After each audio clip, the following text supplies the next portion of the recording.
बिस्मिल्लाहिर्रहमानिर्रहीम, अस्सलाम वालेकुम। स्पोर्ट्स फन में खुश आमदेद। हम बात करेंगे वर्ल्ड कप के मुकाबलों की। अभी एक मुकाबला ख़त्म हुआ है, आयरलैंड ने जीत लिया मैच और इंग्लैंड की टीम को शिकस्त हुई 5 रन से। DL मेथड के तहत, डकवर्थ एंड लुइस फार्मूले के तहत आयरलैंड ने पहले बैटिंग की थी, 157 रन बनाए थे और इंग्लैंड जवाब में 14.3 ओवर्स में 105 रन बना सकी 5 विकेटों के नुकसान पर। बहुत अच्छी परफॉर्मेंस आयरलैंड की जानिब से देखने में आई और बहुत उन्होंने पकड़ के रखा हुआ था। हालांकि फील्डिंग में कुछ लैप्सेस हुए थे आयरलैंड की जानिब से, लेकिन उन्होंने मुकाबला जीत लिया। बहुत बड़ी कामयाबी है आयरलैंड के लिए। क्या माने रखती है, किस तरह से आयरलैंड की टीम ऊपर आई, वो सब हम आज बात करेंगे। आज के प्रोग्राम में मेरे पास वही गेस्ट हैं मेरे जो रोज़ाना होते हैं और बहुत अच्छी बातें करते हैं। हारून रशीद साहब पाकिस्तान के साबिक टेस्ट क्रिकेटर तो हैं, लेकिन साबिक डोमेस्टिक डायरेक्टर और जूनियर टीम के कोच और chief selector and what not. Haroon भाई कैसे हैं, खैरियत से? जी अस्सलाम वालेकुम नाजरीन, अल्लाह का बहुत शुक्र।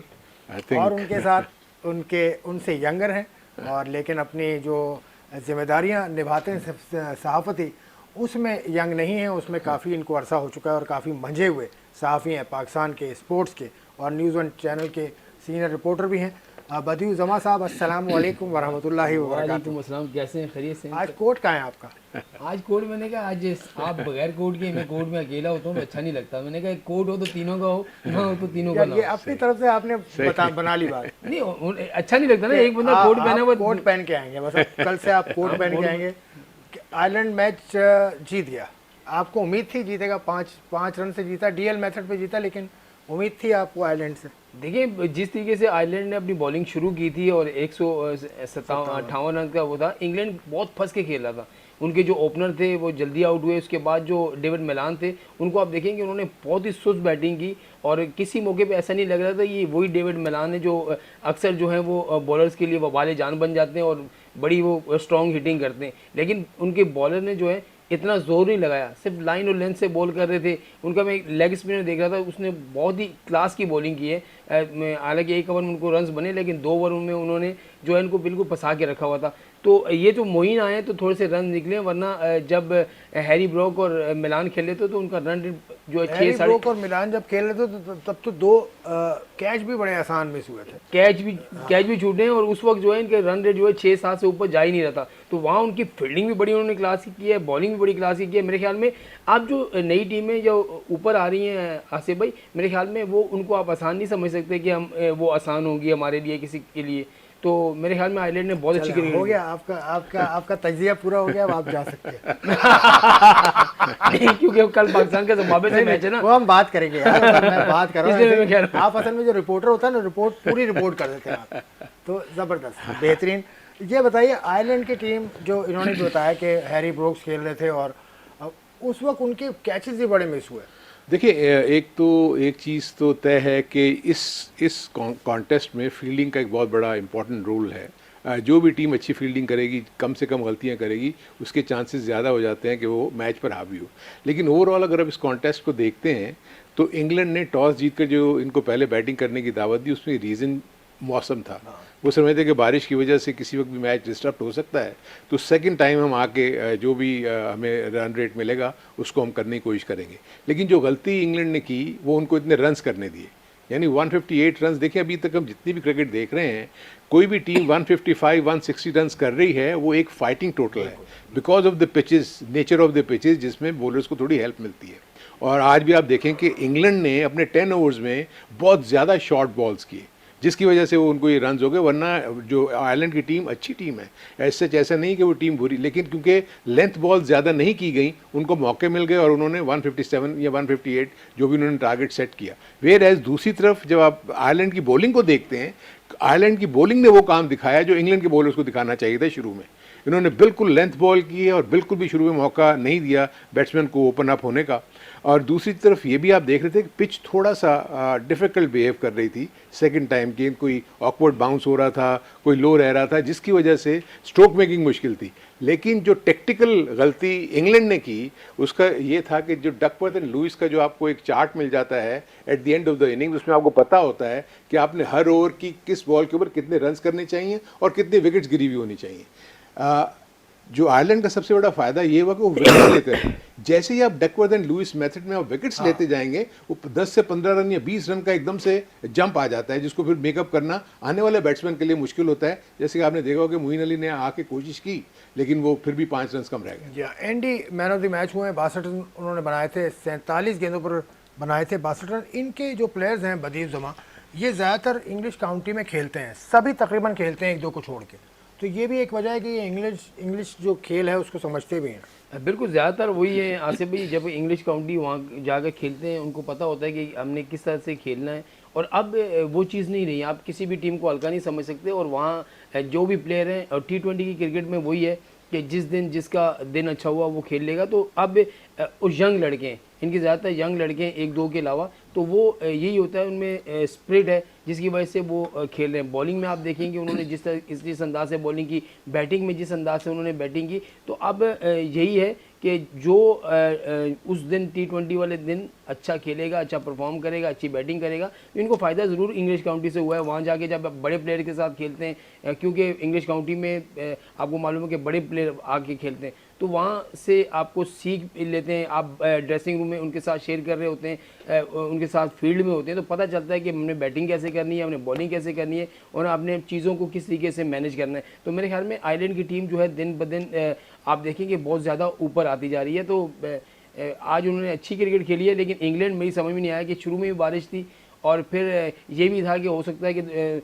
जो है वो दोबारा बारिश हो जाए, लेकिन उसको मद्देनज़र उन्होंने रखा ही नहीं कि बारिश की वजह से हम रन रेट को बढ़ाएं या विकेट ना गिरने दें। वो चीज़ उनके जहन में शायद थी नहीं, या वो कर नहीं सके इतनी अच्छी बॉलिंग जो और फील्डिंग की। इंग्लैंड का जो रन रेट है हारून भाई, वो नेगेटिव हो गया है। इंग्लैंड का रन रेट हो गया -1.124, और आयरलैंड की टीम का रन रेट हो गया +0.193। दोनों के पॉइंट्स 2-2 हैं, दोनों ने 2-2 मैचेस खेले हैं। ये ग्रुप बड़ा इंटरेस्टिंग हो गया, इसमें तमाम टीम्स के 2-2 ही पॉइंट्स हैं। हाँ, ये बड़ा इंटरेस्टिंग ग्रुप हो गया। देखिए, यही हम ग्रुप की बात कर रहे थे कि ये as compare to the other group जिसमें पाकिस्तान इंडिया है, ग्रुप 2, ये ग्रुप ज़्यादा मजबूत है, क्योंकि यहाँ तमाम टीमें ऐसी हैं जो कि रियल सेंस में T20 क्रिकेट को समझती हैं। जैसे कि अभी जिक्र हो रहा था कि आयरलैंड के प्लेयर्स जब इंग्लैंड जाके खेलते हैं तो उनको उन मेथड्स का पता लग जाता है, वो उसको देख लेते हैं कि T20 क्रिकेट इंग्लैंड के प्लेयर्स कैसे खेलते हैं, फिर जो कुछ भी वहाँ सीखते हैं वो ला के अपने मुल्क में अप्लाई करते हैं, जिसका उनको फ़ायदा होता है। और प्लस पहले ये हो रहा था कि आयरलैंड का सबसे बड़ा इशू ये था कि क्रिकेट एमेचर स्पोर्ट थी। जब कोई टूर्नामेंट होता था, छुट्टियां लेके लोग आ जाते थे और उसके बाद वो एक टीम बना के वर्ल्ड कप की कॉम्पिटिशन में हिस्सा लेते थे। वेयर एज कुछ अरसे से इन्होंने उसको प्रोफेशनल स्टेटस देने की कोशिश की है, उसको कॉन्ट्रैक्ट सपोर्ट करने की, स्टेटस है इनके पास, टेस्ट स्टेटस भी इनको मिल गया। तो इसलिए अब इन्होंने अपने उसमें इनको यानी स्पॉन्सर्स भी मिल रहे हैं, जिसकी वजह से इनके प्लेयर्स जो है ना टोटली फोकस है क्रिकेट के ऊपर, और यही वजह है कि इनकी क्रिकेट इंप्रूव भी हो रही है। इन्होंने कोचिंग स्टाफ भी अच्छा लगाया हुआ है, प्लस इनका जो बार बार इंग्लैंड में जाके खेलना इनको और ज़्यादा एक्सपोजर देता है, एक्सपीरियंस देता है। और इनके जो एक कमेंटेटर हैं नाइल ओब्रायन, उनका भी बड़ा हाथ है प्लेयर्स की, जो दूसरी लीग्स में उनकी जो शमूलियत है उसके हवाले से बहुत ज़्यादा काम करते हैं। और भी ये टीम 2007 से तो हम इसको फॉलो कर रहे हैं कि ये टीम किस तरह से ऊपर आ रही है। पॉटरफील्ड इनके कप्तान हुआ करते थे जिन्होंने पाकिस्तान को हराया था, उसके अलावा केविन ओब्रायन, नाइल ओब्रायन, ये एक पूरे सिलसिला है। उसके अलावा अब इनके पास जो लोग हैं वो बहुत अच्छे हैं, बहुत प्रोफेशनली क्रिकेट खेल रहे हैं। एक ब्रेक लेते हैं, ब्रेक के बाद मज़ीद बात करेंगे।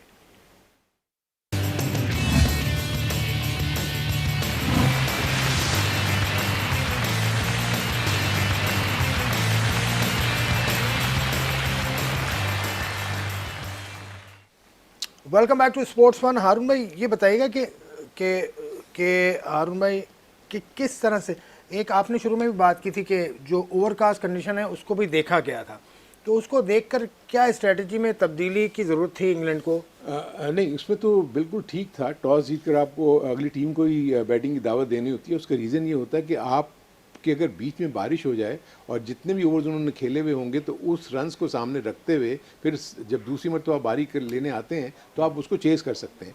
लेकिन ये मैच पूरा हो गया, 20 ओवर पूरे हो गए, बीच में कोई इंटरप्शन नहीं हुई। जब आयरलैंड बैटिंग कर रही थी थोड़ी सी इंटरप्शन हुई, लेकिन ओवर्स कम नहीं हुए।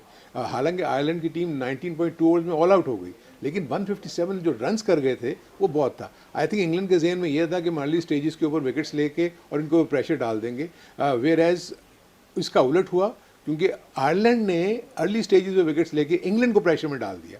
तो इंग्लैंड वो चीज़ जो करना चाह रहा था कि जो डकवर्थ एंड लुइस, जो कि स्कोर बोर्ड के ऊपर भी शो हो रहा होता है कि आपको किस ओवर में कितने रन्स करने होते हैं, तो ये सारी चीज़ें इंग्लैंड के बैट्समैन को पता थी, लेकिन प्रॉब्ली वो उसमें कि हम उस रन रेट को बरकरार रख सकें, उसमें अपनी विकेट्स उन्होंने गंवा दी, और जैसे ही विकेट गंवाई उसकी वजह से उनका आस्किंग रेट बढ़ता चला गया, जिसकी वजह से 5 रन की कमी की वजह से ये मैच हार अब देखिए अगला मुकाबला जो है अफगानिस्तान और न्यूजीलैंड का, वो अभी तक डिले है क्योंकि इसी पिच पर मैच होना है मेलबर्न में। तो अभी की इत्तला के मुताबिक अभी match delay due to rain और covers are still on the field. ये 7:15 की अपडेट है, 7:15 ऑस्ट्रेलिया मेलबर्न का टाइम, और बारिश अभी भी हो रही है, तो इसलिए देखा जाएगा कि शायद ओवर्स भी कम हों। तो ये मुकाबला भी इम्पोर्टेंट है, न्यूजीलैंड की टीम टॉप फॉर्म में है, अफगानिस्तान ने अभी तक कोई पॉइंट हासिल नहीं किया। देखें अभी जो बारिश है, जब आयरलैंड और इंग्लैंड का मैच रुका है, बारिश जो है तेज़ हो रही थी, तेज़ बारिश हुई, उसी में हमें 5 या 6 मिनट बाद जो है अंपायर ने उसका फैसला दे दिया कि जीत जो है आयरलैंड को 5 रन से दे दी। तो मुझे नहीं लग रहा कि इतनी जल्दी ये मैच शुरू होगा, अभी बारिश हो रही है, उसके बाद जब कवर हटेंगे, ग्राउंड की कंडीशन जो अंपायर जाके देखेंगे कि आया उसको सुखाने में कितना टाइम लगेगा, तो हो सकता है ये मैच अगर बाद में बारिश रुकती है तो ये कम ओवर्स हो जाएँ। ओवर अगर कम होते हैं तो उसमें भी यह है कि दोबारा अगर बारिश वो करती है तो इसका मसला भी जो है उसी डीएल पे आ जाएगा। तो मेरे ख्याल में मेलबर्न में अगर बारिश का सिलसिला शुरू हुआ है तो रुकने वाला मुझे नहीं लग रहा, क्योंकि वो जब भी बारिश होती है, तेज़ बारिश होती है, तो उसके बाद उसको ग्राउंड को सूखने में आपको ज़्यादा आधा 1 घंटा तो चाहिए कि उसको आप सुखाएंगे। सारी चीज़ें आपके पास मौजूद हैं, लेकिन ग्राउंड को सुखाने के लिए भी आपको वक्त चाहिए। तो मेरे ख्याल में 10-10 ओवर का भी मैच अगर हो जाता है तो न्यूजीलैंड को फ़ायदा होगा, क्योंकि न्यूजीलैंड चाहेगा कि मैच हो, क्योंकि वो उसके पॉइंट्स पहले मैच बहुत अच्छे मार्जिन से जीता हुआ है, और दूसरा मैच वो चाह रहा होगा कि हमें पॉइंट मिले ताकि हम टॉप पर फिनिश करें। अफगानिस्तान भी चाह रहा होगा कि मैच हो, उनको अभी तक उन्होंने पॉइंट हासिल नहीं किए। अगर ये मैच होता है, लेट्स से पूरा मैच होता है, तो अफगानिस्तान की कॉम्बिनेशन आप किस तरह का उतारना चाहेंगे न्यूजीलैंड के खिलाफ? नहीं, देखिए अफगानिस्तान का तो कॉम्बिनेशन आपको पता है, ये मोस्टली अपने रिलाय करते हैं अपने स्पिनर्स के ऊपर, और 2 फास्ट बॉलर्स उनके खेलते हैं। जो उनका बैटिंग लाइनअप है वो वैसे ही है, उसमें एक इक्का दुक्का वो चेंज कर सकते हैं, उनके पास बहुत ज़्यादा ऑप्शंस नहीं है। लेकिन इस ग्रुप में जो सबसे बड़ी चीज़ ये हो गई कि ऑस्ट्रेलिया को बहुत बड़ा एडवांटेज हो गया, आई वुड थिंक सो। अच्छा। उसका रीज़न ये है कि आप देखें कि इंग्लैंड का आयरलैंड से मैच हारना जो है ना, ये बहुत बड़ा इसमें प्लस हो गया उनके लिए। कल वो बड़ा अच्छा मैच जीते श्रीलंका के खिलाफ। ऑलरेडी न्यूजीलैंड एक मैच जीत चुकी है। न्यूजीलैंड का अगर आज मैच नहीं होता तो आप सोच लें कि 1 पॉइंट के साथ वो जाएगी, तो ऑस्ट्रेलिया तो विन विन सिचुएशन में ही आ जाएगा, क्योंकि ऑस्ट्रेलिया का मैच अभी इंग्लैंड से होना है।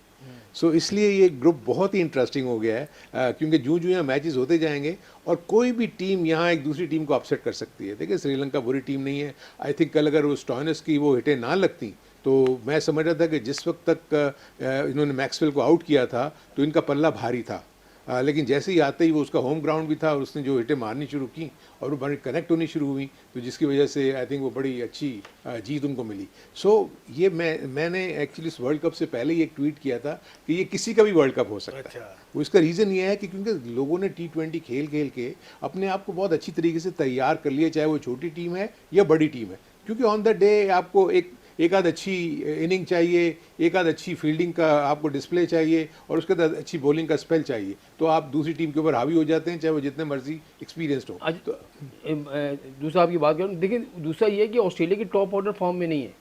आप देखें डेविड वार्नर जो रन नहीं कर रहे, मार्श रन नहीं कर रहे, मैक्सवेल भी कल देखिए उन्होंने रन्स तो किए, 1-2 आगे उन्होंने मारे, लेकिन फिंच को देखें कि इतना स्ट्रगल कर रहे थे कि उन्होंने 42 बॉलों पे जाके 31 रन बनाए, तो उनसे उनको गेंद नज़र नहीं आ रही थी, या वो बहुत ज़्यादा प्रेशर में थे, तो उनका टॉप ऑर्डर थोड़ा सा मुझे लग रहा है कि वैसा नहीं है। अब ये तो स्टोनिक आया और उसने आगे जो है वो लंबी ईंटें मारना शुरू की और वो मैच जीत गया, लेकिन मैच अगर आप देखें तो आखिरी तक जब तक ये दोनों खेल रहे थे, फिंच खेल रहा था, उस वक्त मैच जो है वो श्रीलंका ने अपने काबू कर लिया था। लेकिन वहाँ पर मैंने वही कहा कि स्पिनर जो हैं ऑस्ट्रेलियन कंडीशन पे, अरुण भाई भी कह रहे थे कि स्पिन वहाँ पर जो है ना उन कंडीशन में स्पिनर जो है इतना ज़्यादा किरदार वो नहीं कर सकते। तो यही है, देखें इतने लंबे छक्के जो है वो स्टोनिक ने मारे, तो यहाँ पर जो भी खुलकर खेलेगा, चाहे वो स्पिनर हो या फास्ट बॉलर हो, बगैर प्रेशर के खेलेगा, वही टीम जो है वो मैच जीतेगी। मुझे नहीं लग रहा कि आप फंसते रहेंगे तो आपका वही सिस्टम होगा कि आप एक तो रन रेट बढ़ाते रहेंगे और फिर जो आने वाले बैट्समैन होते हैं उनको काफ़ी जो है आपने कहा अभी कि स्पिनर्स का इतना ज़्यादा किरदार नहीं, ये बिल्कुल अभी मैं रिपोर्ट एक पढ़ रहा था, एग्जैक्टली यही बात लिखी है कि उसका मौसम reason- जो बदल रहा है जी, जी। उसका फ़ायदा पेसर्स को हो रहा है। पेसर्स एक को हो बात, रहा है। दूसरी बात, हाँ, हाँ। एरन फिंच ने कल स्टेटमेंट दिया, उसने ये मान लिया कि मुझे गेंद नहीं नज़र आ रहा था भाई, मैं बहुत गलत खेला।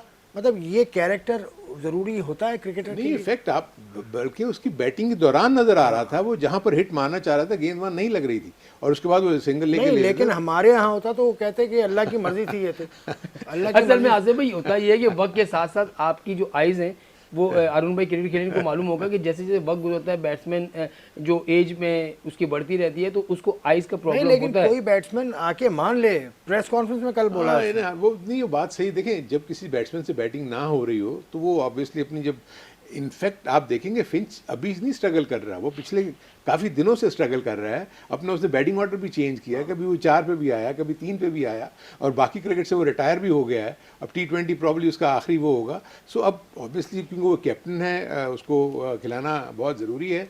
वेयर एज बाहर आपको पता है 2 बड़े इंपॉर्टेंट प्लेयर्स इनके बाहर बैठे हुए हैं। इंग्लिश बहुत अच्छा प्लेयर है, एंड देन स्मिथ जो कि उनका शीट एंकर हुआ करता था एक ज़माने में बैटिंग का, तो वो दोनों बाहर बैठे हुए, रिजर्व में बैठे हुए हैं। सो फिंच का खेलना प्लस आई थिंक मैं ये फील करता हूँ कि ऑस्ट्रेलिया के पास भी बैटिंग पावर हाउस है, इसमें तो कोई शक नहीं है, क्योंकि 7वें और 8वें नंबर पे अगर मैथ्यू वेड आगे बैटिंग कर रहा है तो आप अंदाज़ा लगा सकते हैं कि इनके जो टॉप ऑर्डर अगर चल पड़े तो ये भी अच्छे खासे रन, और उनकी होम कंडीशंस हैं और उनको चलना चाहिए। वेयर एज आई थिंक मैं समझता हूँ इसमें दूसरी टीमों को क्रेडिट देना चाहिए कि अगर वो किसी भी होम कंडीशन में रहती हुई टीम को प्रेशर में डाल रहे हैं तो ये बड़ी बात है। ये कैरेक्टर कैसा है, ये ऑस्ट्रेलियन में है, ये इंग्लैंड की टीम में मैंने देखा कि ड्यूरिंग द सीरीज आकर स्टुअर्ट ब्रॉड ने कह दिया कि मुझे सिलेक्ट नहीं किया गया, गलत किया गया। मतलब ये कैरेक्टर, ये देखिए, ये कैरेक्टर जो आप बात करते हैं ना, ये वो पूरे का पूरा माहौल इस तरीके से होता है। देखिए ऑस्ट्रेलियन हमेशा से आपको बड़े ग्रिट वाले और बड़े ऑनेस्ट और बड़े फाइटर्स लगते हैं, चाहे किसी भी स्पोर्ट में आप ले लें। इसी तरह इंग्लैंड, क्योंकि उनकी उठान इसी तरीके से हुई होती है कि आप सच बोलें, एक्सक्यूज़ के ऊपर वो नहीं जाते। हमारे यहाँ प्रॉब्लम ये होती है कि किसी भी शिकस्त को हम तस्लीम नहीं करते और उसके पीछे एक्सक्यूज़ देने शुरू हो जाते हैं। अब हमारी जो भी शिकस्त हुई इंडिया से, आप देखेंगे कोई ये बात नहीं कर रहा कि वो इतना अच्छा मैच हुआ।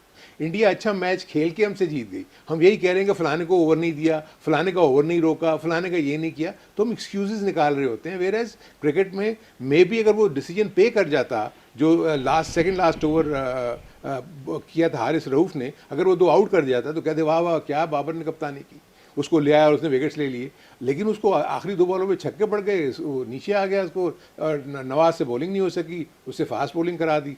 सो हमारे यहाँ एक्सक्यूज़ की तरफ ज़्यादा लोग जाते हैं बजाय इसके कि रियलिटी को फेस करें, और क्योंकि उनको ये खतरा होता है कि अवाम में तो पैशन बहुत है ना, और अवाम तो पाकिस्तान की टीम को जीतना देखना चाहती है, हार तो बर्दाश्त नहीं कर सकती। और दूसरा आसिफ भाई एक चीज़ इसी बात पे पूछूंगा, इसी बात पे कि क्या कैरेक्टर हो, क्या किस तरह से पाकिस्तान की इंतजामिया को जवाब देना चाहिए।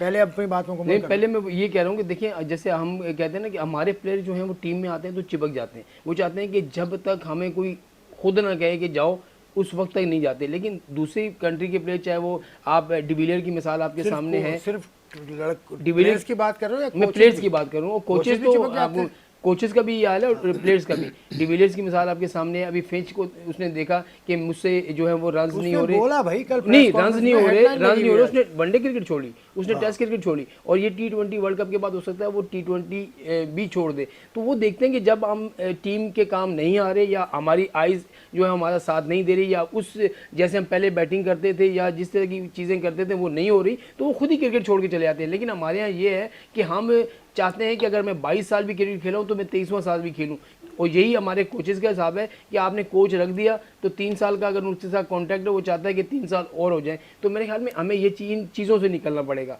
आपको अब वक्त के साथ साथ जो है ना, जिस तरह की क्रिकेट हो रही है, हमें वो चीज़ें करनी पड़ेंगी जो दूसरे मुल्क अपना रहे, लेकिन हम वो चीज़ नहीं, हम आज भी जो है वो 2000 तक रह रहे हैं। क्या चीज़ें करनी होंगी, 3 चीज़ें बताओ। 3 चीज़ें ये है कि आपको T20 जिस तरह की क्रिकेट हो रही है, आपको T20 में उस कोचेस को रखना चाहिए, वनडे में उस कोच को रखना चाहिए जो इन चीज़ों को समझता हो, उसको टेक्निक पता हो। अब ये मैं नहीं कहता कि बाबर को जाके समझाएगा तुम ऐसे खेलो या रिजवान को भी समझाएगा, लेकिन एक ज़हनी तौर पर जो है वो प्लेयर को बताया जाता है कि जब तुम खेल रहे होते हो या कुछ भी कर रहे हो कंडीशन के हिसाब से कि हमने कैसे खेलना है कैसे नहीं खेलना है, वो चीज़ें तो कोच ही बता सकता है ना, कि मैं बाहर बैठे रहें और अगर हम टेस्ट क्रिकेट वाली बातें उनको बताते रहें T20 में, तो ऐसा नहीं चलेगा। मेरे ख्याल में आपको ये बोर्ड के खिलाफ बातें हो रही हैं, और इन लोगों को अगर आपने रखना है तो फिर वो अलग बात एरन है। फिंच अगर पाकिस्तान में होते और वो ये बात कर देते कि मुझे नज़र नहीं आ रही थी बॉल, क्या होता उनके साथ? वो कहते हैं भाई खेल क्यों रहा है, अबे भाई क्यों खेला, इसको अभी इसी वर्ल्ड कप से बाहर करो।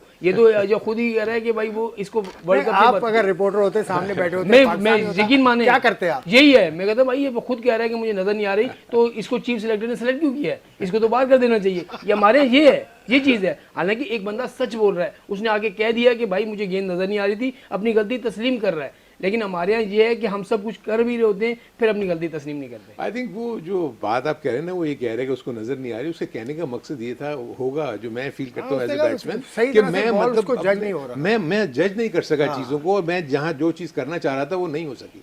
लेकिन जो ऑस्ट्रेलियन कल्चर की आप बात कर रहे हैं, मैं आपको थोड़ा सा पीछे लेके जाऊँ। Steve Waugh, the most successful captain, उन्होंने उसको ड्रॉप कर दिया था, इफ़ यू रिमेंबर। सो उनके यहाँ ये सिलसिला नहीं है, और वहाँ ऐसे भी क्रिकेटर्स हैं जो देखते हैं 32-33 ईयर्स में, अगर वो समझते हैं वो रिटायरमेंट अनाउंस कर देते हैं। अभी वेस्ट इंडीज़ की टीम नहीं क्वालिफाई कर सकी, सिमंस ने अपने आप को रिज़ाइन कर दिया उसने, क्योंकि वो एक्सपेक्ट करते हैं कि जो जिम्मेदारी उनको दी गई थी वो एक ख़ास मकसद के लिए दी गई थी। अगर वो मकसद पूरा नहीं होता तो हम अहल नहीं है यहाँ पर रहने की। मैं ये नहीं समझता कि सिमंस का उसमें कसूर बाहर होगा। मुल्कों तक वज़ीर आज़म भी जो है रिज़ाइन कर देते हैं, उससे काम नहीं होता, मैशियत नहीं चलती। 44 दिन बाद इंग्लैंड की वज़ीर आज़म ने जो है वो रिज़ाइन कर दिया कि मैं मैशियत को चुप करो, ये सियासी शो नहीं है, चुप। लेकिन हमारे यहाँ तो कुर्सी छूट गया तो उसके बाद हम भागते हैं जलसे जुलूस कर रहे हैं। आरुण भाई कंटिन्यू हाँ, करें, मैं सेवेंथ सिर्फ पे हम बात करेंगे। हाँ, मैं सिर्फ यही कहना चाह रहा हूँ कि देखें, जो ये बात करें ना, वो कल्चर्स डेवलप हुए हैं over a period of 100 years, 200 years. आपका अभी तक 70 ईयर्स प्लस होने के बावजूद आपका सिस्टम ही कोई डेवलप नहीं हुआ। आप उठा के देख लें हिस्ट्री पाकिस्तानी क्रिकेट की, कि हर 2-3 साल के बाद आपको चेंजेस आती हैं, आपके डोमेस्टिक सर्किट में चेंजेस आती हैं। आप कभी मिला के उनको खिला देते हैं, कभी उनको अलग अलग खिला देते हैं। जब आपका निचले लेवल के ऊपर क्लब क्रिकेट से लेके सिटी लेवल की क्रिकेट से लेके वो मजबूत नहीं होगी, उस वक्त तक आपकी चीज़ें ठीक नहीं होगी। इसी तरह तो आपको ये 15 से 20 लड़के हर दफ़ा मिल जाएंगे और आप उनको लेके चले जाएंगे। चले एक डिफरेंट बात करने लगा हूँ। अभी लेटेस्ट खबर कल पाकिस्तान क्रिकेट बोर्ड ने जारी की। दुनिया भर में ऐसा होता है, मैं मानता हूँ। नेशनल क्रिकेट स्टेडियम का नाम चेंज हो गया। वही मैं बात आपसे कर रहा मैं था, नाम भी ले सकता, मैं वही बात कर रहा था, मैं वही आपसे बात कर रहा था। सही करें। देखिए, उसका एक रीज़न मैं बताऊं। देखिए, एक्चुअली आप मुझे बताएं कि दुनिया के किस क्रिकेट बोर्ड के पास उनके अपने ग्राउंड्स हैं?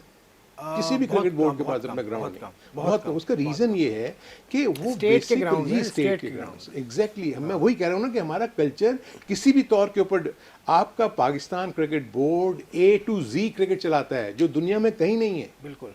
आप क्लब क्रिकेट भी आपका क्रिकेट बोर्ड चलाता है, आपके ग्राउंड्स को मेंटेन भी क्रिकेट बोर्ड करता है, आपको मालियों की तनख्वाहें भी जो है वो क्रिकेट बोर्ड देता है। तो ये दुनिया में कहीं नहीं है। वो अपने अपने प्रोफेशनल सेटअप्स हैं, उनके अपने स्टेट्स हैं, काउंटीज़ हैं, उन्होंने अपने फंड जनरेट करते हैं, उनको ECB भी देता है, उनको ऑस्ट्रेलियन क्रिकेट बोर्ड भी देता है। लेकिन बदकिस्मती से इवन ऑस्ट्रेलिया में आपका क्लब के 12-12, 20-20 स्पॉन्सर्स हैं जो उनको चलाते हैं। सो हमने उस कॉन्सेप्ट को डेवलप करने की कोशिश ही नहीं की। हम सिर्फ यही करते हैं कि जी इलेक्ट होके आ गए जी, हम गवर्निंग बोर्ड में बैठेंगे, हम डिपार्टमेंट के नुमाइंदे हैं जी, हमारी ये 4 या 8 की जो नुमाइंदगी है वो उसमें होगी। ऐसा नहीं है। लेकिन क्रिकेट के ऊपर क्या बात हुई?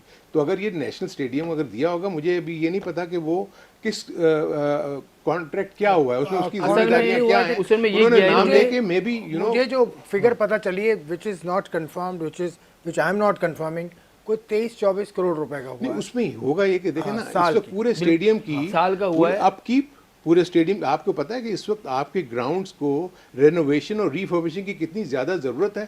चलिए एक ब्रेक यहाँ पे लेता हूँ। ब्रेक के बाद बदीर जमा और हारून रशीद साहब से इस मौजू पर बात करेंगे। बहुत इंपॉर्टेंट मौजू है ये, इस पर बात करेंगे। हमारे साथ रहेगा, हम वापस आते हैं अभी।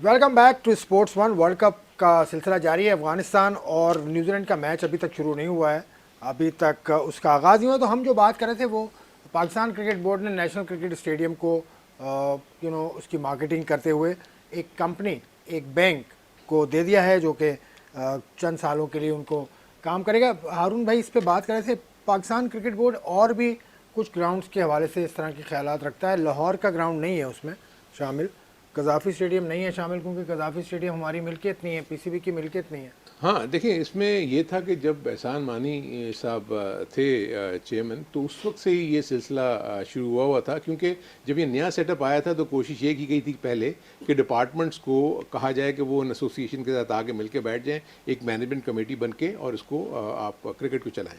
और उसके साथ साथ सेकंड ये भी था कि क्योंकि स्टेडियम्स को बनाना, उसको मेंटेन करना, बहुत सारी चीज़ें जो अच्छा खासा उसके ऊपर अमाउंट खर्च होता था, और पीसीबी लाहौर में है, वहाँ से बैठ के ये सारी चीज़ें मॉनिटर करना और ये करना बड़ा मुश्किल होता था।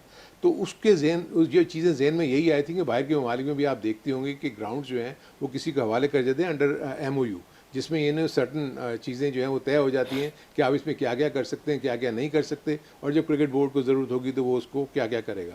तो आई थिंक उसी पैटर्न के ऊपर शायद ये सिलसिला हुआ है, और नेशनल बैंक को यानी बैंक को शायद किसी, जैसे आप कह रहे हैं कि उनको दिया है उन्होंने, तो मुझे क्योंकि इसके कॉन्टेंट्स नहीं पता कि किस क्या कॉन्ट्रैक्ट तय हुआ, क्या MOU बना, इसका मुझे आइडिया नहीं है कि किस तरीके से, क्योंकि देखें पूरी के पूरे स्टेडियम की अपकीप है, उसके बाद उसकी मेंटेनेंस है, देन उसकी सैलरी का पूरा जितने भी वहाँ पर ग्राउंड स्टाफ हैं, जो भी उनके इंचार्जेस हैं, ये सारा कुछ अगर आप मिलाएंगे तो ये साल में अच्छा खासा अमाउंट बनता है।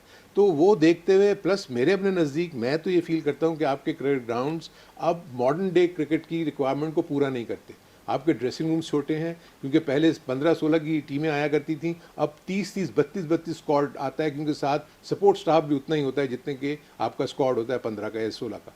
सो मेरे अपने नज़दीक आपके, मुझे अच्छी तरह याद है एंडी पायक्राफ्ट जब यहाँ पर मैच रेफरी थे अगेंस्ट जिम्बाब्वे या किसी की टीम के खिलाफ, उन्होंने कहा था कि कराची का जो एंट्री पॉइंट है वहाँ से क्राउड और प्लेयर्स और सारे इकट्ठे ही आते हैं, और सामने स्क्रीन की वजह से वो मैच रुक जाता है। तो वो कह रहा था कि ये सही नहीं है, आप उसको ठीक करना होगा। तो आई थिंक इसको रीविजिट करना पड़ेगा तमाम ग्राउंड्स को, कि क्या हम जो आजकल की मॉडर्न डे रिक्वायरमेंट है कितना स्पेक्टेटर्स फ्रेंडली है। आपको पता है वहाँ वॉशरूम्स चाहिए, वहाँ पर उनके लिए पानी चाहिए, वहाँ उनके लिए थोड़ी सी खाने पीने की चीज़ों की वो स्टॉल्स होने चाहिए। ये वो चीज़ें हमारे यहाँ हमारे मुल्क में नहीं है। सो ये इश्यूज़ हैं जो इनको देखने होंगे। कितनी कैपेसिटी है नेशनल स्टेडियम की? 36,000। देखिए तकरीबन 33 से 34,000 है, क्योंकि वो सामने जो स्क्रीन है स्क्रीन ना उसको हटा देते हैं, 2000 क्योंकि उसको होता है, तो तकरीबन 33,000 है। और जब पहले पाकिस्तान क्रिकेट बोर्ड ने ये 1956 में बना था ये, बहुत पुराना है। तो पहले जो पाकिस्तान क्रिकेट बोर्ड ने कहा था कि हम पूरे स्टेडियम में जब हम इसकी काम करेंगे तो हर इनक्लोजर के साथ जो है वो तकरीबन 20 से 25 वाशरूम ऐसे होंगे जो हर इनक्लोजर के साथ होंगे, ताकि जितने भी तमाशाई आते हैं उनको प्रॉब्लम इस तरह की ना हो। लेकिन उस वक्त भी कुछ नहीं किया। फिर कुर्सियों का मसला आया। रमीज़ आजा साहब ने 2 से 3 बार कहा कि PSL से पहले हम कुर्सियाँ चेंज करेंगे, फिर ऑस्ट्रेलिया की सीरीज से पहले चेंज करेंगे, लेकिन वो अब बारिश भी हुई थी, आपको बारिश याद है, हुई। 2-3 फिर साल पहले तो क्या हाल हुआ सिर्फ एक काम हुआ, आपको मालूम है 1 अरब से ज़ायद का बजट मंजूर हुआ था, और सिर्फ एक काम हुआ जो सिर्फ छत डाली गई, उसके अलावा दीगर कोई भी काम नहीं हुआ। छोटे मोटे आपने रंग रोगन कर दिया, वो भी सीरीज से पहले। तो अब अगर आपने 5 साल के लिए दिया है तो मेरे ख्याल में आपको, जैसे अरुण भाई ने कहा, ड्रेसिंग रूम वाकई बहुत छोटे हैं, आपको ड्रेसिंग रूम पे काम करना पड़ेगा, आपको चेयरमैन बॉक्स पे काम करना पड़ेगा, पूरी बिल्डिंग पे आपको इधर काम करना पड़ेगा। फिर जितने भी इनक्लोजर हैं, इनक्लोजर में जिस तरीके से तमाशाई बैठते हैं, आप देखें कुर्सियाँ हम जो हैं वो बाहर से मंगाते हैं और उन कुर्सियों पे आके तमाशाई बैठते हैं सामने। जब अभी आपने सीरीज़ में देखा होगा, तो इस तरह की चीज़ें नहीं होनी चाहिए। इनको अगर आपने दिया है 5 साल के लिए, तो मैंने तो उनकी जो बात में सुनी, रमीज़ आजम जब बात कर रहे थे कि हम इनको 10 साल, 16 साल और 19 साल के जो लड़के हैं उनके साथ भी ये हमारे साथ ताउन करेंगे, उनकी जो तालीम का खर्चा, उनके जो क्रिकेट का खर्चा, उनकी एकेडमी का खर्चा जो है वो भी जो है वो यही जो कंपनी है वो देगी। इस वर्ल्ड कप की तरफ आते हैं। बड़ी बड़ी सैर हासिल गुफ्तगू हुई बहुत। इसमें थोड़ा सा मैं ऐड कर दूं, जो प्लान ये भी था कि जो फार एंड है ना, ये बिल्डिंग तो बहुत ही ऑब्सलीट हो चुकी है ना जो इस वक्त एग्जिस्टिंग है, फार एंड के ऊपर नई बिल्डिंग बनाने का भी प्लान था। फिर आपको एक और प्लान था जिसमें क्लब हाउस, जैसे क्लब हाउस का भी एक कॉन्सेप्ट था कि वहीं पर 5 स्टार होटल भी बनाया जाए, ताकि हमें जो सिक्योरिटी के इश्यूज आते हैं वो भी ना हो। सो ये चीज़ें चल रही थी, लेकिन यह है कि वो पूरी तरह पाया तकमील तक तो नहीं पहुंची। चलें अब आ जाएं इस मैच की तरफ। अफगानिस्तान और न्यूजीलैंड का मैच तो अभी शुरू नहीं हुआ, लेकिन पाकिस्तान और जिम्बाब्वे ने कल मैच खेलना है, और सुना यह है कि एक तब्दीली की आवाज़ें आ तो रही हैं कि मोहम्मद वसीम को शायद खिलाया जाएगा, शायद हैदर अली बाहर बैठें या आसिफ। आई थिंक अगर ये डिसीजन है तो बहुत अच्छा होगा, क्योंकि मैं फील करता हूँ कि आपके पास अपनी अगर आपका 5 नंबर वाला बैट्समैन या 6 नंबर वाला बैट्समैन अगर कुछ नहीं कर सकता, तो 7 नंबर वाला बैट्समैन क्या करेगा 2 से 3 बॉलों में या 4 बॉलों में, क्योंकि बहुत कम चांसेस होते हैं कि आपकी टीम ऑल आउट हो जाए। यहाँ आपके 7 या 8 या तो बहुत ही गंदी आप बैटिंग करें, या पिच बहुत ही साजगार हो बॉलिंग के लिए, तो आप 20 ओवर में ऑल आउट हो सकते हैं। तो आई थिंक आपके पास आपकी बॉलिंग आर्मरी में इनफ बॉलर्स होने चाहिए जिसमें आके आप उसको हेल्प ले सकें। अगर वसीम का इंक्लूजन होता है तो मैं फील करता हूँ कि ये बुरा नहीं होगा। वसीम का होना चाहिए या मैं तो मोहम्मद धानी का वसीम होना को चाहिए? धानी तो खैर नहीं है, मैं T20 के पॉइंट ऑफ व्यू से सोचता हूँ कि Wasim can hit the ball as well. जो आखिर के 3-4 बॉलों में या एक आध ओवर में या 2 ओवर में अगर उसकी बारी आती है तो आपको फ़ायदा दे सकता है। बट आपके कैप्टन के पास फिर कैलकुलेशन का कोई इशू नहीं होगा। फिर आप जिस मर्जी क्यों ना, अगर आपके 6 से 7 बॉलर हैं तो आप जिसको मर्जी 3 ओवर कराएं। लेकिन वो तो 5 से ज़्यादा बॉलर्स को बॉलिंग नहीं देते यार। असल में आसिफ भाई मेरे ख्याल में कल इनको रेस्ट जो है ना शहनशाह अफरीदी को भी देना चाहिए। जिस तरीके से वो पहले मैच में थोड़ा सा हुआ है, मेरे ख्याल में उसको रेस्ट दे दें, क्योंकि दोनों मैच आपके इतना ज़्यादा तगड़े नहीं हैं। तो मेरे ख्याल में आप उसको रेस्ट देकर, देखिए तगड़ा मैच कोई भी हो सकता है, लेकिन आप अगर देखिए, अगर वो कल के मैच खेलता है, कल का मैच खेलता है, जोर लगाता है, खुदा ना खासा फिर कुछ हो जाता है, तो फिर आप क्या करेंगे? क्या क्या कर सकते हैं? नहीं देखिए, इंजर्ड है ना। देखिए मेरे अपने अब बहुत सारी उसको कहा गया है, अभी पीछे दिनों बातें चली थी कि हो सकता है कि 1 आध 2 अरे मैच भाई नहीं खेलना चाहता एक आदमी, इंजर्ड होके आउट होना चाहता है, हो जाए यार। नहीं ऐसे नहीं है। देखिए मसला ये है कि आई थिंक अगर नहीं मान रहा कोई तो ना मान। हाँ, ये है कि हम तो प्लेयर पे छोड़ देते हैं, लेकिन भाई ऐसा प्लेयर नहीं। क्या चाह रहा है? इस वक्त तो उसको ज्यादा मैच में बॉलिंग करने की जरूरत है। अगर आप फॉर इंस्टेंस वो जो उसने पिछला स्पेल अच्छा नहीं किया, अगर आप उसको 2 मैचेस में ड्रॉप कर देंगे तो वो तो उसी पुरानी वाली उसके साथ ही आएगा ना। मे बी इन 2 मैचेस में, मैं शाहीन की बात कर रहा हूँ, कि इन 2 मैचेस में अपने उस रिदम को वो बढ़ा सके। देखिए जहाँ फिटनेस, वो इस मैच में भी अनफिट हो सकता है। अगर फॉर इंस्टेंस उस की मैच में जो हम बात करें 2 मैच उसको रेस्ट करके और वो वाला मैच खिलाएं, तो उस इंपॉर्टेंट मैच में अगर अनफिट हो जाए, 1 ओवर करके वो बाहर आ जाए, तो इशू हो सकता है ना। मैं ये फील करता हूँ कि जितना खेलेगा उतना ज़्यादा उसको मैच में बॉलिंग करने का आइडिया होगा कि मुझे ये ओवर, मेरे कॉन्फिडेंस आएगा उसमें कि मैं जब बॉल करना चाह रहा हूँ वो कर रहा हूँ, स्विंग हो रहा है या नहीं हो रहा, ये सारी चीज़ें वो करेगा। देखिए ये लाजमी बात है कि जब आप इतने बड़े लॉन्ग ले ऑफ से आते हो तो आपको कुछ मैचेस चाहिए होते हैं अपनी फॉर्म को बरकरार करने के लिए, चाहे वो बैट्समैन हो चाहे वो बॉलर हो। अगर वो बाहर बैठा रहेगा तो वो इंप्रूवमेंट के चांसेस बहुत कम हो जाएंगे। अब अगर वो अनफिट था तो फिर तो मेरे हिसाब से उसको 15 में ही नहीं होना चाहिए था। आपने उसको 15 में रखा, आपने फ़खर ज़मान को 15 में रखा, तो ये तो गलतियां थी ना। अगर आप समझते थे कि वो अनफिट हैं और इस काबिल नहीं है तो आपने रखा ही क्यों? आप 13 के स्क्वाड के साथ इस वक्त वर्ल्ड कप में हिस्सा ले रहे हैं। फ़खर ज़मान की क्या इत्तला है, फिट हैं पूरे? नहीं, अभी मैं कल भी देख रहा था कि फ़खर ज़मान की जो प्रैक्टिस हुई है, प्रैक्टिस सेशन में भी जो है ना वो मुकम्मल तौर पर फिट नज़र नहीं आए। तो मुझे नहीं लग रहा कि अगले 2 मैचेस में भी फ़खर ज़मान जो है वो आपको मैच खेलते हुए नज़र आएंगे। आपके पास यही ऑप्शन है, और यही या तो आप हैदर को बाहर करें, वसीम जूनियर को लें, या फिर आप आसिफ को बात करें, वसीम जूनियर के लें, और आपके पास कोई ऑप्शन बचता ही नहीं है ही नहीं कोई आपके पास। अगर हसनैन को लाते हैं तो आपको, अगर नवाज़ को बाहर करते हैं तो आपको ऑलराउंडर बाहर हो जाता है। तो मेरे ख्याल में एक ही ऑप्शन है आपके पास, हैदर और आसिफ की जगह इन दोनों में से एक को निकाल कर वसीम जूनियर को। आपसे पूछता हूँ, पीसीबी जो फुटेज जारी करता है प्रैक्टिस की, उसमें कल भी मैंने देखा, आज ही मैंने देखा कि उस्मान कादरी की फुटेज लाजमी है। तो उस्मान कादिर अगर फिट है, बॉलिंग कर रहा है, तो वो 15 से बाहर क्यों? और आज भी जो 6 लड़के 7 लड़के पहले प्रैक्टिस करने के लिए गए उसमें भी उस्मान कादिर है। अब मुझे बताएं ना, की तो इतनी बाकी जो लड़कों को ये कहा गया कि वो रात को दोबारा जो है प्रैक्टिस करेंगे, फील्डिंग प्रैक्टिस करेंगे, वो अलग होंगे। नहीं, ये मुझे समझ नहीं आ रहा, उस्मान कादिर का फिट है नहीं है, फिटनेस की वजह से बाहर हुए हैं या किसी और वजह से बाहर हुए हैं? देखिए वो हमें तो यही कहा गया, उस वक्त भी यही कहा गया कि वो मुकम्मल फिट नहीं है, जिसकी वजह से हम जो है एक ज़बरदस्त फिट खिलाड़ी फ़खर ज़मान को जो है वो इन कर रहे हैं और उनको बाहर कर रहे हैं, हालांकि फिट दोनों नहीं है। एक इशू ये भी होगा, मुझे बताएं ना कि दोनों इनफिट हैं। जो बात कर रहे हैं, मुझे ये बताएं कि अगर आप फ़खर ज़मान की बात कर रहे हैं, उसको किस नंबर पे खिलाएंगे आप? यही तो ना, आपके पास 4 ओपनर है आगे। उसके लिए मेरे हिसाब से तो मिडिल ऑर्डर बेहतर है। 4 ओपनर हो गए आपके नंबर पे पास, कैसे खिलाएंगे आप? यही एक इशू होगा ना कि अगर वो वहाँ के रन नहीं करता तो शान ने रन कर दिए, वो तो खेलेगा। अब उसको अगर फ़खर को करते हैं तो वो 4 नंबर पे लाजमी है, 4 नंबर पे खेलेगा। तो एक यानी कि 2 ओपनर गए तो दूसरे 2 ओपनर आ गए। यही वाली तो बहुत है हमारे पास, 4 तो ओपनर्स हैं हमारे, 4 ओपनर हैं, तो यही है ना। तो आप ओपनर को ही खिलाते हैं। वैसे इन वे अगर देखा जाए तो ज्यादा फास्ट बॉलर्स ही ऑपरेट करते हैं, तो व्हाई नॉट? लेकिन ओपनर को चेंज करना तो इस वक्त वो जुर्म है। वो आप भाई असल में उन्होंने जो बाबर और रिजवान ने करना है उन्होंने ही करना है मेरे ख्याल में। देखिए अब तो सब कह रहे हैं जी ये मौका नहीं है, वर्ल्ड कप है, इसमें हमें चेंज नहीं करना चाहिए, वो जो पीछे से चलता हुआ है। भाई लोग तब्दीलियां करते हैं, लोग चेंजेस करते हैं, आजमाते हैं अपने कम्बिनेशन को कि क्या ये चल सकता है, नहीं चल सकता। अगर एक आध मैच में ये देखें आपको मिडल ऑर्डर नहीं चल रहा, एक आध मैच में आप ये कर लें कि आप शान मसूद के साथ अपना रिजवान को भेज दें, बाबर को बोलें 4 नंबर पर बैटिंग कर ले। 4 नंबर में बाबर आकर संभाल सकता है टीम को? नहीं संभाल सकता। अगर आउट भी हो रहे होंगे तो वो नीचे खेल लेता है, सिंगल डबल भी कर लेता है, लेकिन हमारे अब यहाँ ये कोई मानता डिबेट नहीं। है, ये आप ये चाहेंगे कि नहीं, मैं बाबर को गलत, ऐसा अब कहा हम जाए?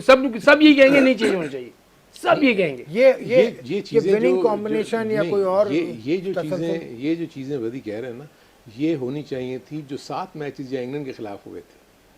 यानी ये चीजें होती हैं बिफोर या द न्यूजीलैंड वर्ल्ड में जो कप, मैच खेले। यू नो, जो पाकिस्तान में आके और उसके बाद जो 2 वार्म अप मैचेस, एक मैच तो वो वॉश आउट हो गया था, इसलिए कि मैं जो आपको फिंच की और इसकी बात कर रहा था, ये सब उन्होंने पहले किया हुआ है। इन्होंने मतलब वर्ल्ड कप के दौरान कोई देखे ना, दोबारा वो आ गया अपने ओपन। आपने ये चेक करने के लिए आपको कुछ मैचेस, आपने गलती क्या की कि आपने वार्म अप मैच में दोनों ओपनर्स नहीं खेले, वेयरएज कि वो मैच उनका खेलना बहुत ज़रूरी था। जो पिछले 7 मैच थे जिसमें जो आपने इंग्लैंड की सीरीज़ यहाँ थी, वहाँ पर आपको ये कॉम्बिनेशन जैसे बता रहे हैं कि यार हम कैसे कर सकते हैं कि बाबर चार आपके आके देख लेते हैं एक आध मैच में, यहाँ रिजवान और शान मसूद को ओपन करवा देते, फ़खर जमान अगर ठीक, वो तो वैसे भी ठीक नहीं था। सो ये चीज़ें जो थी ना वर्ल्ड कप से पहले करने की होती हैं, क्योंकि आपको 2 से 3 मैच देने पड़ते हैं। खुदा ना खास्ता आप अगर वर्ल्ड कप में ये चीज़ें करेंगे, पता लगा कि जी आपको 2 मैच 3 मैच तो देने पड़ेंगे, वो 2-3 मैच देने की सूरत में आप वर्ल्ड कप से बाहर हो सकते हैं। सो इसलिए मैं नहीं समझता कि भी ये कोई चांस लेंगे ओपनर्स के पॉइंट ऑफ व्यू से।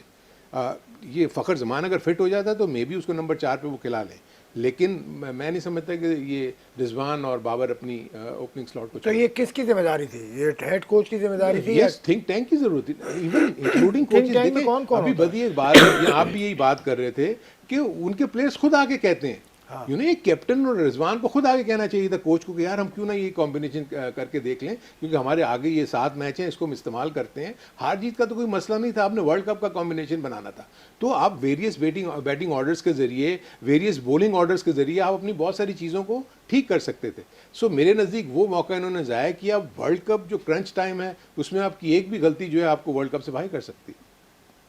अभी फ़खर जमान के बारे में फिर क्या इत्तला है? आखिरी इत्तला क्या है उसके बाद? आखिर तो यही है कि मजीद 2 मैचों के लिए वो जो है ना वो तो इनफिट, उसको वर्ल्ड कप तो खत्म हो गया ना। समझ लें कि 2 मैच और नहीं कर सकते, और ये 2 मैच वो लोग कह रहे हैं, लेकिन हो सकता है कि वो आगे भी ना खेल पाए, ये कुछ ज़रूरी भी नहीं है। ज़ाहिर है घुटने की इंजरी है, वो कब तक आप, और एक बैट्समैन है और घुटने की इंजरी को लेके वो है भी, उसका जो ये अपना दायां घुटना उस पर वो चोट लगी हुई है। वो जब बैटिंग करने के लिए आता है तो, अगर मैंने कल फुटी देखी थी, जो बैटिंग करने के लिए आता है तो उसका जो चलने का अंदाज़ है वो भी उस तरीके का नहीं है। तो मेरे ख्याल में अगर वो फिट हो भी जाता है तो बात हारून भाई वाली है, उसको आप 4 नंबर ही खिलाएंगे, और अब आपके पास कोई दूसरा ऑप्शन नहीं है। आसिफ ही खेलेगा या हैदर ही खेलेगा, और आपके पास कहाँ से भाई लाएंगे? ये ऑप्शन आसिफ खान तो जाके खेल नहीं सकते। यही होता रहता है, हर मैच से पहले यही बातें होती हैं।